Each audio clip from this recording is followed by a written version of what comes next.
আজ তৈরি করে নেব নতুন স্বাদে নতুন পদ্ধতিতে সুজির হালুয়া। আপনারা তো অনেকেই হালুয়া তৈরি করে খেয়েছেন, তবে আমি আজ একদম নতুন আর ভিন্ন স্বাদের সুজির হালুয়া তৈরি করে দেখাবো। নর্মাল সুজির হালুয়া থেকে অনেক বেশি টেস্টি হয় এই হালুয়া। নমস্কার বন্ধুরা, মনিকাস ফুড খাজানাতে সবাইকে স্বাগত জানিয়ে শুরু করছি আজকের রেসিপি। সুজির হালুয়া তৈরি করতে আমি নিয়েছি 1 বাটি সুজি ও 1 বাটি নর্মাল টেম্পারেচারে রাখা দুধ। যে বাটি মেপে সুজি নিয়েছি সেই বাটি মেপেই 1 বাটি দুধ নিয়ে নিলাম। কাপের হিসেবে এখানে হাফ কাপ সুজি আছে, হাফ কাপ সুজির জন্য হাফ কাপ দুধ নিতে হবে। দুধের সঙ্গে সুজিটাকে ভালো করে মিশিয়ে নিয়ে 10 মিনিট রেস্টে রেখে দেব। গ্যাসের চুলায় প্যান বসিয়ে দিয়ে দিলাম 2 টেবিল চামচ পরিমাণ ঘি আর দিয়ে দিলাম হাফ কাপ পরিমাণ চিনি। ঘিয়ের সঙ্গে চিনিটা দিয়ে নেড়ে চেড়ে একদম লো ফ্লেমে মেল্ট করে নিতে হবে।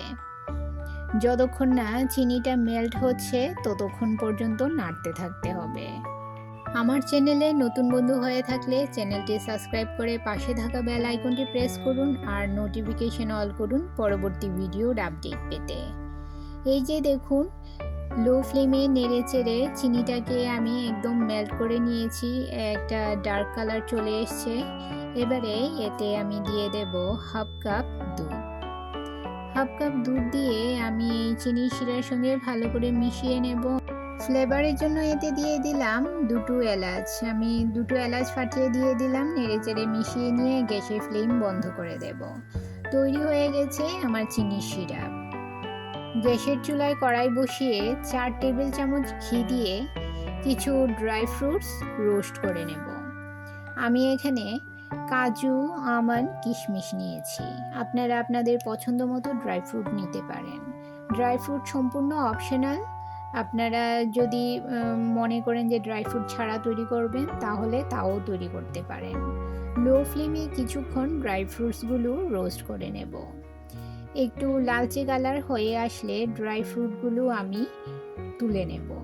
বন্ধুরা, যারা আমার এই ভিডিওটি এই পর্যন্ত ধৈর্য সহকারে দেখছেন অথচ একটা লাইক দিতে ভুলে গেছেন, তাদের কাছে অনুরোধ, প্লিজ একটা লাইক দিয়ে ভিডিওটি কন্টিনিউ করুন। আপনার একটা লাইক পৌঁছে দিতে পারে আমার রেসিপি আরও বহু মানুষের কাছে।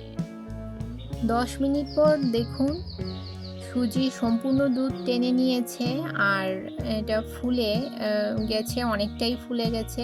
এবারে একটা চামচের সাহায্যে একটু ভালো করে এটাকে মিশিয়ে নেব। ড্রাই ফ্রুটসগুলো ভাজার পর কড়াইতে যে ঘি ছিল সেই ঘিতেই আমি দুধে ভিজিয়ে রাখা সুজির মিশ্রণটা দিয়ে দিলাম। লো টু মিডিয়াম ফ্লেমে কিছুক্ষণ নেড়ে চেড়ে সুজিটাকে ড্রাই করে নেব। বন্ধুরা, যারা আমার চ্যানেলটি সাবস্ক্রাইব করে আমার পাশে আছেন আর ভিডিওটি প্রথম থেকে শেষ পর্যন্ত ফুল ওয়াচ করছেন, তাদেরকে অসংখ্য ধন্যবাদ। আর যারা নতুন বন্ধু, অবশ্যই 24 ঘন্টা অপেক্ষা করুন। 24 ঘন্টা পর আমি আসবো আপনার চ্যানেলটি ভিজিট করে আপনার পরিবারের সদস্য হওয়ার জন্য। এই যে দেখুন, সুজিটা অনেকটাই ড্রাই হয়ে গেছে। এবারে আরও কিছুটা পরিমাণ ঘি দিয়ে দেব। নেড়ে চেড়ে সুজির সঙ্গে ভালো করে মিশিয়ে নেব। এই হালুয়াটাকে মাখান্দি হালুয়া বলা হয় যতটুকু সুজি নেবেন ঠিক ওই পরিমাণেই এই হালুয়াতে ঘি লাগবে। যদি কেউ ঘি বেশি দিতে না চান তাহলে ঘি কমিয়েও এর থেকে কম ঘি দিয়েও এই হালুয়াটা তৈরি করতে পারেন।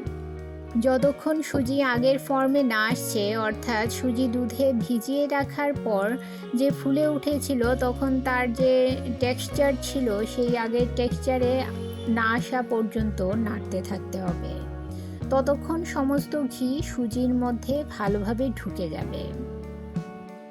বন্ধুরা, সুজিটা যখন একদম স্মুথ একটা টেক্সচারে চলে আসবে, এই পর্যায়ে আমি যে চিনির শিরাটা তৈরি করে রেখেছিলাম সেই শিরাটা এই সুজির মধ্যে দিয়ে দিলাম। নেড়ে চেড়ে ভালো করে মিশিয়ে নিতে হবে যতক্ষণ পর্যন্ত না সুজি ঘি ছাড়তে শুরু করছে, ততক্ষণ পর্যন্ত ভালো করে নাড়তে থাকতে হবে। বন্ধুরা, আপনারা একবার বাড়িতে অবশ্যই এই হালুয়াটা ট্রাই করে দেখুন। নর্মাল সুজির হালুয়া থেকে অনেক বেশি টেস্টি হয় এই মাখান্ডি হালুয়া। এইবারে আমি যে ড্রাই ফ্রুটসগুলো রোস্ট করে রেখেছিলাম, সেই ড্রাই ফ্রুটসগুলো এই হালুয়াতে দিয়ে দিলাম। নেড়ে চেড়ে মিশিয়ে নিলেই তৈরি হয়ে গেল আমার মাখান্ডি হালুয়া। এই হালুয়াটা আপনারা রুটি, পরোটা বা এমনিতে খালিও খেতে পারেন। বাচ্চাদের টিফিনে অথবা ঘরে কেউ কোনো গেস্ট আসলে আপনারা এই হালুয়াটা ঝটপট তৈরি করে নিতে পারেন। বন্ধুদের কাছে একটা অনুরোধ করছি, বন্ধুরা প্লিজ ভিডিওর নিচে আপনারা পাশে আছি, বন্ধু হয়েছি এসব কিছু লিখবেন না।